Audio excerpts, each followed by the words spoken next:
Վարչապետ, դուք լրագրողին պատասխանելիս ասում եք կարող է ձեր հարցնել համընկնի Ադրբեջանում այս պահին անցկացվող նամազի հետ, բայց մենք տեսնում ենք, որ ձեր քննադատությունները ուղղված ամենայն հայոց կաթողիկոսի մյուս հոգևորականներին համընկնում է իրավապահների գործողությունների հետ։ Լրագրողը այս դեպքում Ադրբեջանում նամազ անցկացնելու հետ կապված լիազորություններ չունի, բայց դուք ԱԱՑ-ին, մյուս իրավապահ համակարգին ի պաշտոնե ցուցումներ տալու լիազորություններ ունեք։ Հիմա այստեղ հարց է առաջանում, արդյոք դուք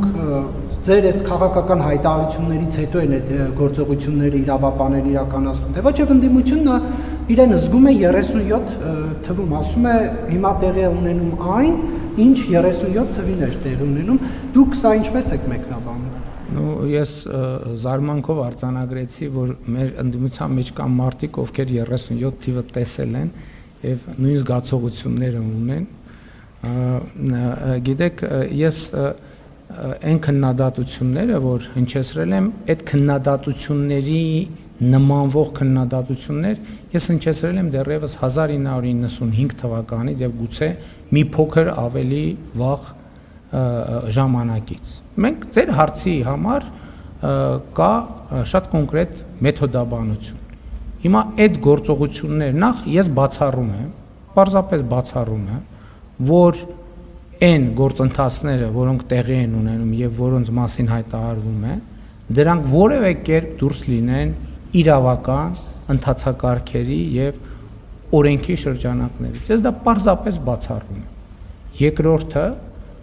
ենթադրում եմ դուք ավելի շատ փաստեր կունենաք այդ գործերի եւ նրանց մանրամասների վերաբերյալ, քան ես ինքս, որովհետեւ ելի եմ ասում, դուք ասում եք, որ ես հրահանգներ տալու լիազորություն ունեմ, ես ոչ բոլորին հրահանգներ տալու լիազորություն ունեմ, եւ էլ չեմ ասում, որ չեմ կարծում, թե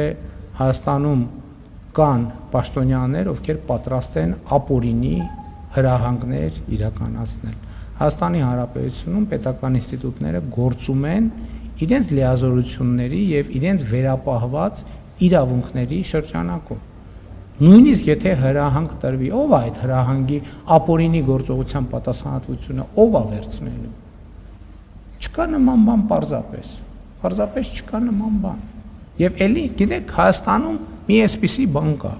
մի այսպիսի երևույթ կա։ Կարող է պարզվի, որ քրեական պատասխանատվությունից խուսափելու լավագույն ձևը ընդդիմադիր քաղաքական գործունեություն ծավալելն է։ Դե դառնում ես ընդդիմադիր, իմանալով, որ դու օրենքի հետ այս խնդրեմն ունես, այն խնդրեմն ունես, այն խնդրեմն ունես, այն խնդրեմն ունես, եւ բան չի պատահի, շատ լավ։ Իսկ եթե այդ հանկարծ այդ ամեն ինչ կբացահայտվի,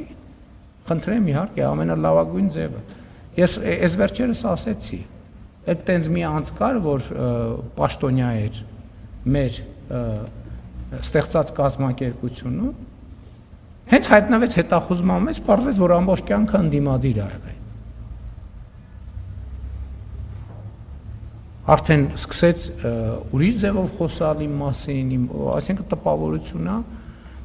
որ տենց 37 թվից մինչև այսօր ընդդիմադիր քաղաքական գործունեություն են ծավալել։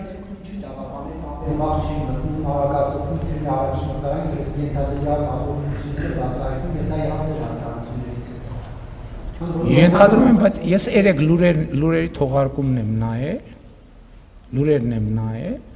եւ ես իմացել եմ, որ գործողություն հաղորդում ա եղել հանցագործության մասին, եւ հանցագործության մասին հաղորդմանը եղել է արձագանք։ Չի լինում քրեական ընթացակարգ առանց հանցագործության մասին հաղորդագրության։ Ինչու չեն արել։ Ենթադրում եմ հանցագործության մասին հաղորդման բացակայության պատճառով, այսինքն տեղեկություն չի եղել, տենց չի լինում, որ իրավապահներն ասում են, մեկ էլ ասում են, մտնենք մի հատ այս դուռը տենանք, ինչ կա դռան հետ։ Իհարկե այդպիսի ռեժիմ էր, ենթադրում եմ օպերատիվ հետախուզական գործունեության մասին օրենքի շրջանակներում կարող է լինի, բայց առնվազն լուրերի երեկվա թողարկման կամ այն ինչ որ ես երեք հասկացա,